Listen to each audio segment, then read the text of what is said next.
Salut à toutes et à tous, j'espère que vous allez tous et toutes très bien. Pour ma part, ça va nickel. Aujourd'hui, on se retrouve pour les news de la semaine, de l'univers Marvel, de l'univers DC et un tout petit peu de l'univers manga, otaku, etc. etc.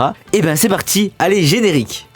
Alors pour le lundi 22 août, nous avons une news en rapport avec Spider-Man No Way Home. Alors il y aura une version longue de Spider-Man No Way Home qui sortira le 7 septembre 2022, qui aura 11 minutes de plus dans le film. Donc qu'est-ce qu'on pourrait avoir? Donc on a eu déjà 2-3 images. On voit que Peter Parker est au lycée, dans son gymnase, en train de grimper au mur pour aller chercher ou récupérer un ballon. Et après qu'est-ce que nous aurons? J'espère de tout cœur avoir le Spider-Man de Tobey Maguire se battre avec le Green Goblin de Willem Dafoe, parce qu'on a vu dans les backstage qu'il y aura un combat sur le planeur. Donc j'espère vraiment avoir ce combat. Et j'espère aussi avoir Andrew Garfield se battre contre le lézard ou bien contre Electro avec 2-3 images en plus. Ou bien j'aimerais avoir les 3 Spider-Man, tu vois, se balader. C'est-à-dire du lycée de Peter Parker jusqu'à New York. Tu vois, les 3 Spider-Man se balader en ville. Ça, j'aimerais beaucoup avoir. Ou bien avoir une scène post-crédit, parce qu'on n'a pas eu de scène post-crédit, on en a eu que 2. Mais enfin, une où on voit Eddie Brock, et une deuxième où c'était la bande-annonce de Multiverse of Madness de Doctor Strange 2. Et franchement, j'espère avoir une deuxième bande-annonce pour voir comment Tobey et Andrew sont arrivés dans leur monde, s'ils ont repris le cours de leur vie, ou bien s'ils ont atterri dans un autre film, comme par exemple Spider-Man Across the Spider-Verse, ou bien peut-être Secret Wars.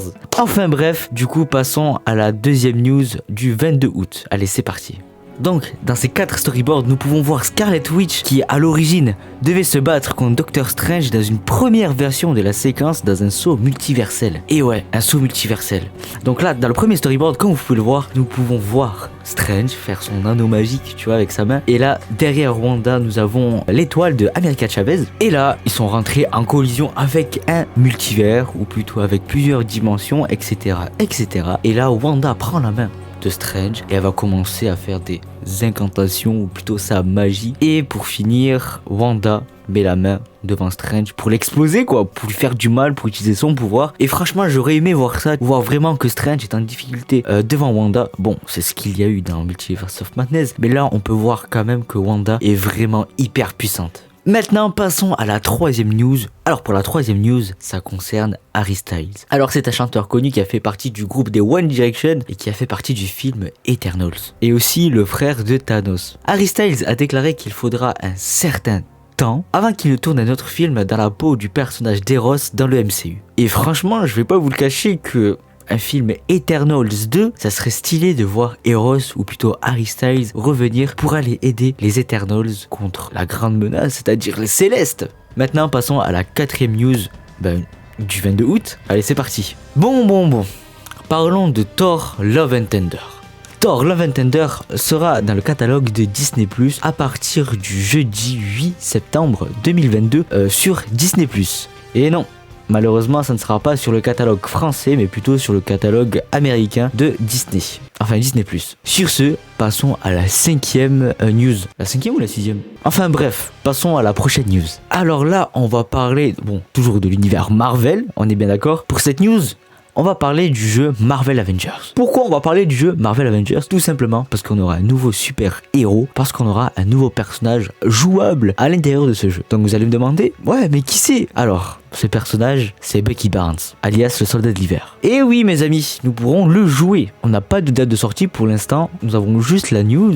Mais voilà, franchement c'est cool. Peut-être qu'on pourra utiliser son bras, peut-être qu'il aura des flingues, etc., etc. Mais franchement, j'espère que son personnage sera très très puissant, qui aura quand même les techniques de Captain America. Donc pour les prochaines news du 22 août, nous allons parler de l'univers manga. Le tournage de la série du live action de One Piece est enfin terminé. Et oui, c'est enfin terminé. Donc là, on attend juste la post-prod, c'est-à-dire les VFX, les voix, etc., etc. Et puis, ils nous balancent ça. Et franchement, j'ai hâte de voir ça parce que je suis devenu un fan de One Piece. Et oui, je suis devenu un fan de One Piece. Enfin bref, passons à la deuxième news en rapport avec One Piece. Le chapitre 1057 de One Piece a enfin mis fin à l'arc Wano qui a duré plus de 4 ans avec ses 149 chapitres. Et ouais, l'arc Wano il a duré 4 ans. Parce que là je ne suis pas encore à Wano, je suis à Thriller Bark. Là où ils vont récupérer Brook. Oui, je sais, je suis loin. Mais c'est pas grave. Enfin bref, maintenant passons à la news du mardi 23 août. Allez, c'est parti. Alors, la première news du 23 août est en rapport avec Black Panther Wakanda Forever. Donc oui, cette semaine, celle qu'on a passée, il y a eu beaucoup de news en rapport avec Wakanda Forever. Et donc du coup, comme vous pouvez le voir, nous avons une photo promotionnelle de Wakanda Forever qui nous met en avant Ironheart. Et oui, donc franchement, son armure est plutôt cool. Donc j'ai trouvé que cette image qui est super cool, qui est super stylée. Nous pouvons voir le cœur de Ironheart, voilà, sur son armure. Et le côté noir et rouge avec du bleu, c'est plutôt pas mal. Je trouve ça plutôt pas mal et plutôt cool. Mais ce qu'il faut savoir, c'est que la tenue que Ironheart a, c'est une tenue améliorée qu'elle aura, je pense, à la fin de Wakanda Forever et dans sa série Ironheart. Nous avons fini les news du 23 août, donc maintenant passons à la news du 24 août qui est le mercredi. Allez, c'est parti.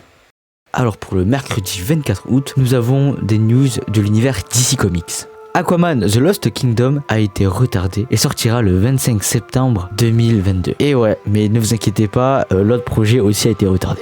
Je vous ai spoilé, mais c'est pas grave. Donc du coup, la deuxième news, comme je vous ai spoilé, c'est que Shazam The Fury of Gods a lui aussi été retardé. Il a été repoussé le 17 mars 2023. Ça fait beaucoup là quand même, Warner.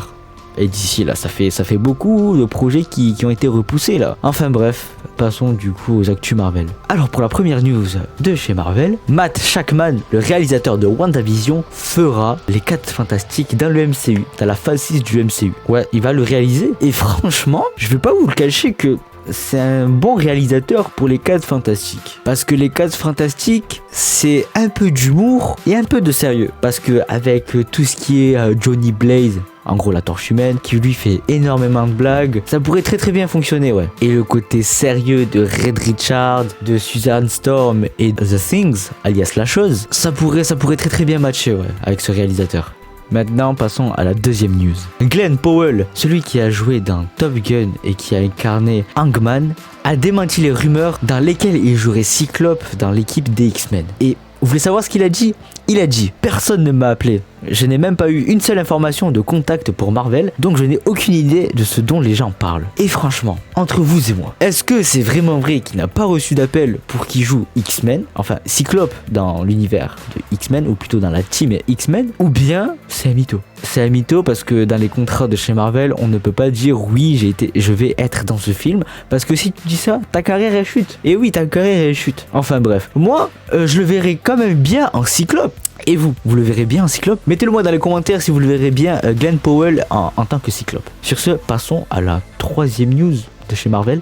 Allez, c'est parti. Non, qu'est-ce que je raconte? La deuxième news. Non, celle-là c'est la deuxième. Maintenant, passons à la troisième. Ouais, la troisième. Et non, malheureusement, il n'y a pas de troisième news pour le 24 août. Donc du coup, passons aux news du 25 août. Allez, c'est parti. Alors, la première news de chez Marvel est en rapport avec She-Hulk ou She-Hulk. Selon la scénariste Jessica Gao, alias la scénariste de She-Hulk, tous les épisodes de She-Hulk auront des scènes post-génériques. Et j'espère que les scènes post-génériques de l'épisode 3 à 9 auront quelque chose de pertinent à l'histoire. Parce que là, dans l'épisode 1 et 2, je vais pas te le cacher qu'elles nous servent strictement à rien, quoi, les scènes post-génériques. Enfin bref, ça j'en parlerai dans une autre vidéo. Donc maintenant passons à la deuxième news du 25 août. Alors là, on reste toujours sur du She-Hulk, d'accord? Mais là, nous avons Mark Ruffalo qui nous dit qu'il aimerait voir Bruce Banner retourner en Hulk Berserker ou bien en Hulk de World War Hulk. C'est-à-dire qu'il aimerait voir un Hulk qui redonne du peps, un Hulk qui détruit tout. Tu vois, le Hulk qui te sort Hulk Smash, le bon Hulk, celui qu'on attend tous. Parce que je veux pas te le cacher que dans Infinity War, on l'a vu se battre contre Thanos, il s'est fait défoncer par Thanos, tu vois. Donc il a eu un traumatisme. Mais dans Endgame, je veux pas te le cacher que Professeur Hulk, il m'a dégoûté, quoi. Et là, on peut le voir dans la série She-Hulk que c'est Smart Hulk. Bon, il reste toujours Professeur Hulk. Mais tu vois, moi je veux revoir, voire même tout le monde veut revoir le Hulk énervé, tu vois. Mais ouais, donc du coup, Mark Ruffalo voudrait revoir un Hulk Berserker ou bien un World War Hulk dans le MCU. Et moi, je vais pas vous le cacher que je pense qu'on va avoir un World War Hulk dans le MCU parce qu'à la fin de l'épisode 2, donc oui, là je spoil, à la fin de l'épisode 2, on voit que Smart Hulk, alias Bruce Banner, est dans le vaisseau sacarien et qu'il est dans l'espace. Et donc je me dis, ouais, il part sur Sakaar. Pourquoi? Pour aller voir son fils Kaar, tu vois. Ou bien pour aller aider le peuple sakarien. Peut-être bien, peut-être pas. À voir, ou peut-être qu'il va rejoindre le vaisseau de Nick Fury. Parce que oui, comme on l'a vu dans Far From Home, il me semble, Nick Fury est dans l'espace. Qu'est-ce qu'il fait dans l'espace? Avec des Skrulls? Est-ce qu'il va monter une nouvelle équipe d'Avengers, c'est-à-dire les Young Avengers? Ou bien peut-être qu'il sait que Kang va arriver sur Terre et qu'il prépare une nouvelle équipe d'Avengers? À voir, écoutez, à voir. Nous avons des news de chez DC. Et ouais, des news de chez DC et non pas de chez Marvel. Alors, Warner Bros et Discovery ont enfin trouvé leur Kevin Feige pour l'univers DC Comics. Alors là, ils sont en train de pourparler avec un producteur au nom de Dan Lin. Alors si vous ne savez pas qui est Dan Lin en 2009 avait produit le film Justice League Mortal de George Miller. Et je vais pas vous le cacher que le film n'a pas vu le jour.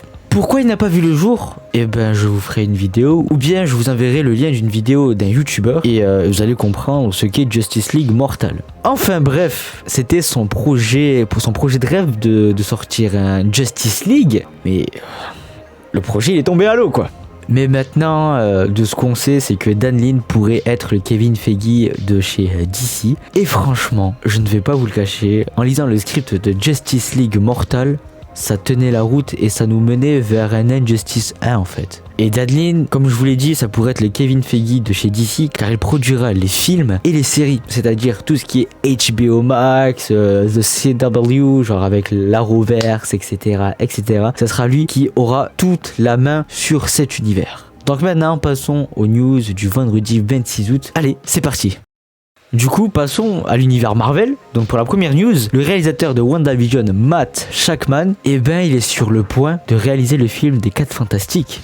Et ouais, en espace de 2-3 jours, la rumeur a été presque confirmée. Donc là, il est toujours en train d'en parler avec Marvel Studios, Kevin Feige, etc. Et je pense que ça pourrait bien être lui, le réalisateur des 4 Fantastiques. Et comme je vous l'ai dit tout à l'heure, c'est un très très bon réalisateur parce que WandaVision, c'était incroyable, que ça soit humoristiquement ou tristement parlant.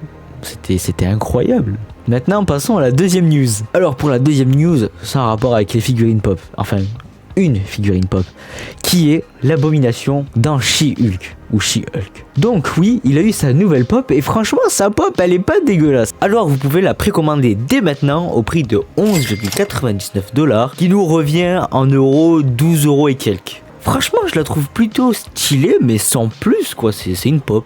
Maintenant, passons à la prochaine news. Allez, c'est parti. Alors là, on va parler d'un acteur que vous avez tous vu et que vous avez vu dans Black Panther parce qu'il a fait partie de Black Panther. C'est l'acteur Daniel Kaluuya. Et oui, Daniel Kaluuya ne fera pas partie de Black Panther Wakanda Forever. Pourquoi? Tout simplement parce que pendant que Black Panther Wakanda Forever était tourné, lui, il était sur un autre tournage. Et ce tournage, c'était le film Nope, un film de science-fiction tiré d'une histoire vraie. Donc, je connais l'histoire, mais faut que j'aille voir le film parce qu'il est sorti récemment. Je crois qu'il est sorti en août. Je pourrais pas vous dire la date exacte, mais je sais qu'il est sorti cet été-là, ce mois-ci. Et voilà quoi. Mais du coup, Daniel Kaluuya déclare que l'absence de W'Kabi ou Wakabi dans Wakanda Forever est ce qu'il y a de mieux pour l'histoire dans la suite de Black Panther.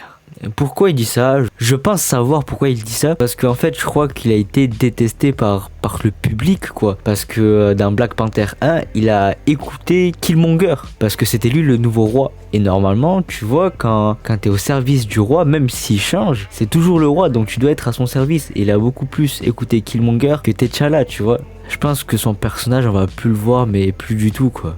Let's go pour une autre news. Oui, il y a eu beaucoup de She-Hulk, beaucoup de Black Panther. Mais là on repart sur du She-Hulk. Et c'est pas fini. Oui, ce n'est pas fini. Donc let's go. La scénariste de She-Hulk, alias Jessica Gao, bon je ne la présente plus, je dirais plutôt la scénariste, a déclaré qu'elle pense que l'épisode 4, ça sera l'épisode favori de toutes les personnes qui regardent la série She-Hulk. Pourquoi, vous allez me demander? Parce qu'elle a déclaré, probablement, je pense, la meilleure apparition d'un personnage de tout le MCU. Ça veut dire quoi? Ça veut dire, est-ce qu'on aura un personnage unique ou un personnage qu'on a déjà vu dans le MCU? Parce que moi, un personnage unique, ça serait cool d'avoir un membre des X-Men, genre tu vois, un mutant, ou bien inhumain, ou voire même un Skrull. Ça serait hyper cool de voir ce genre de personnage, et non pas de voir Daredevil en Charlie Cox. Certes, on va le voir, il aura un épisode dédié à lui, si on peut dire ça comme ça, mais si c'est Daredevil, franchement, je serais un peu dégoûté, tu vois ce que je veux te dire. Parce qu'en fait, si vous voulez Daredevil, on va en bouffer, mais quand je vous dis on va en bouffer, on va vraiment en bouffer. On a déjà la série Echo, sa propre série Daredevil, on l'a vu dans No Way Home, là on le revoit dans She-Hulk, peut-être qu'on va le voir dans les Avengers, donc ça sera beaucoup trop de Daredevil et on va en manger. En plus de ça, la série de Daredevil contient 18 épisodes. 18 épisodes, c'est le double des épisodes des séries Marvel de chez Disney. Franchement, c'est long. Mais bon, enfin bref, je suis toujours content que Charlie Cox fait partie du MCU et qu'on le voit. Franchement, c'est le meilleur Daredevil qu'on ait pu voir sur petit écran. Et là, c'est sur grand écran. Bon, là on va passer à l'avant-dernière news et let's go. L'acteur de Gotham alias Drew Powell est le dernier acteur à avoir passé les castings pour The Things, ou plutôt La Chose, dans les 4 fantastiques du MCU. Et franchement, je vais pas vous le cacher que en fait, il pourrait quand même bien jouer The Things, ou plutôt La Chose. Pourquoi je dis ça? Parce qu'il a joué dans Gotham en tant que Solomon. Et Solomon Grundy, je crois qu'il s'appelle comme ça, ouais, Solomon Grundy. Oui, donc du coup c'est bien Solomon Grundy. Et ben franchement, il a bien incarné, tu vois. En plus de ça, il a quand même la musculature, donc en soi, pour qu'il interprète The Things, franchement, c'est plutôt cool. Et voilà, nous sommes arrivés à la dernière news de cette vidéo. On parle encore de Mark Ruffalo. Et non, en fait, ce n'est pas She-Hulk, mais de Deadpool. Mark Ruffalo parle de Deadpool. Oui, mesdames et messieurs, vous avez très bien entendu. Mark Ruffalo a parlé de Deadpool, alors que ce n'est pas son personnage. Alors, je vais vous dire ce qu'il a dit. Alors, Mark Ruffalo a dit qu'il était confiant que Deadpool 3 soit sous Disney, suite à l'humour de She-Hulk. Et du coup, il a dit, ils vont faire quelque chose qui va être très satisfaisant pour les fans.